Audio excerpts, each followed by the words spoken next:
भन्नाट रेसिपीमध्ये आपलं खूप खूप स्वागत। मी राजेश्री कदम। नवरात्रीच्या सर्वांना खूप खूप शुभेच्छा।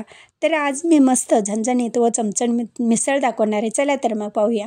एक बटाटा घेतलेला आहे, तो शिजलेला आहे आणि थोडासा मॅश करून घेऊ तेलामध्ये। भगवती 1 चमचा घेतलेला आहे। आता कोमट पाणी 1 ग्लास घालायचं आहे त्याच्यामध्ये आणि मस्त उकळी आणायची आहे। ही मिसळ अतिशय रुचकर लागते, सुंदर लागते। कमी साहित्यामध्ये सिंपल असं मिसळ दाखवणार आहे आणि ती खूप रुचकर आहे।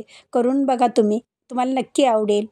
तर आता आपण ह्याच्यामध्ये चवीनुसार मीठ घालायचं आहे आणि मिठाचं प्रमाण बघून घालायचं आहे। जे पदार्थ घेणार आहे ते आपण थोडेसे खारट असतात। आता ही उकळत आहे तोपर्यंत इकडे तयारी करू आपण। तर 1 पाकिट घेतलेलं आहे चिप्सचं, बालाजी कंपनीचं घेतलेलं आहे, तुम्ही कोणत्याही कंपनीचं घ्या।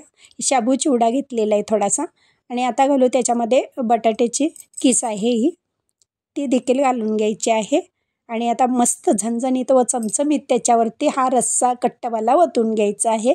आपली मिसळ गरमागरम तयार झालेली आहे उपवासाची आणि ह्याच्यामध्ये ना जिरा पावडर ना कोथिंबीर काही वापरणार आहे नाही। तर तुम्हाला आवडत असेल तर तुम्ही घालू शकता। तर आम्ही उपवासाला कोथिंबीर खात नाही म्हणून घातलेलं नाही, जिरा पावडरसुद्धा वापर केलेला नाही, तरीसुद्धा इतकी भन्नाट टेस्ट येते। करून बघा। माझी रेसिपी व पदार्थ आवडल्या चॅनलला सबस्क्राईब करा, बेल आयकॉन दाबा, लाईक करा, इतरांना शेअर करण्याचं विसरू नका, तसेच कमेंट करण्याचं विसरू नका। आपल्यासाठी अशीच नवनवीन पदार्थ आणीन, तोपर्यंत धन्यवाद।